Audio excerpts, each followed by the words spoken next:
Tainted Grail: The Fall of Avalon is one hell of a game, but it can also be somewhat confusing to new players. So here's a list of tips and tricks to keep in mind as you dive into the lands of Avalon. Tip number 1. In the beginning, just pick up everything you can. Gold becomes way more important later when prices start ramping up. Now, yes, your inventory will fill up pretty quickly, but thankfully you'll be passing through towns often, and that's where you'll dump items for gold. There are also stashes in every town and in other hubs throughout the world, so if you find rare items you might want to use later, you can store these whenever you're in town. Tip number 2. Don't waste ingredients on low-tier food. Stick to the better recipes on the right tab right here, because your ingredients are way more valuable than they might seem, especially so if you want to craft high-quality foods. Tip number 3. You can set up 2 quick swap consumables in your inventory, and I know this sounds stupidly obvious, but it's very easy to forget. Anyway, this way you'll always have heals at the ready, or, well, knives. Tip number 4. If you want to become a parry god, then remember to put points into parry king. It increases your parry window and makes a huge difference.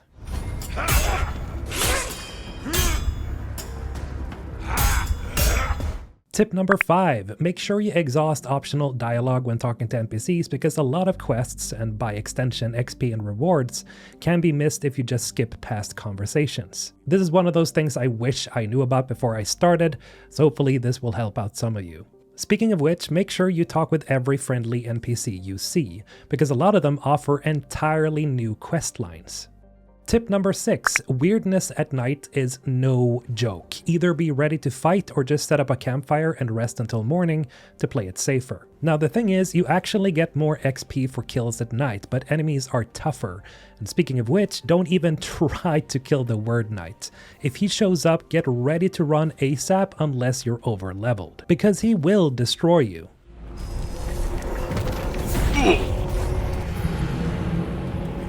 Tip number 7, while we're still on the topic of weirdness, these little spirit skulls can be really annoying to hit and they do a lot of damage if they hit you, but you can use quick spells like blood transfusion, which tracks targets, or just run up and smack them, because they die instantly.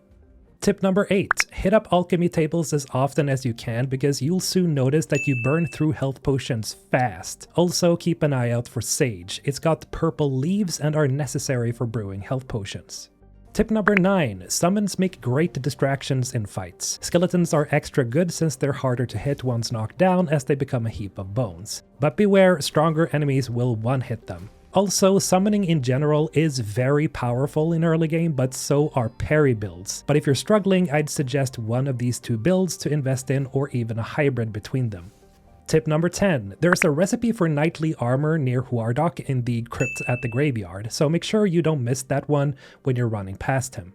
Tip number 11. You'll sometimes pick up these items with question marks on them, and you can identify these at your bonfire, but you'll need to charge the fire with weird candle essence first, which you can find off of various mobs, especially spirit mobs during night.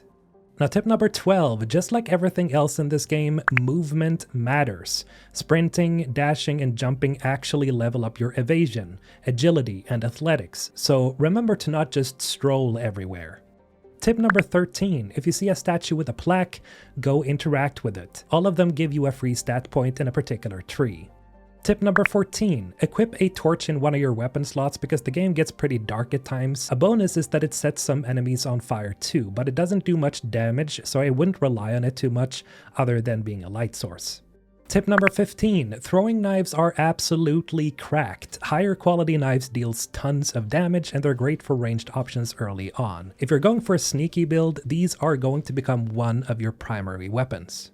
Tip number 16, always carry a shovel. There's buried loot all over the place and you don't want to pass up on treasure because you forgot to bring a shovel. Tip number 17, see an old ruin or something weird in the environment? Well, go check it out. There's usually a reward like a chest or a secret at the end. Same goes for bodies of water. If you see a pool, dive in because there might be loot down there. Tip number 18, there's a level 3 health potion recipe next to Dress the Druid by the beach, and that's located right here. Tip number 19, if you see one of those red glowing guys called flame gobblers, well, don't waste any ammo, just bait them and dodge the explosion. Better yet, use them against other enemies because they do huge splash damage around them when they explode.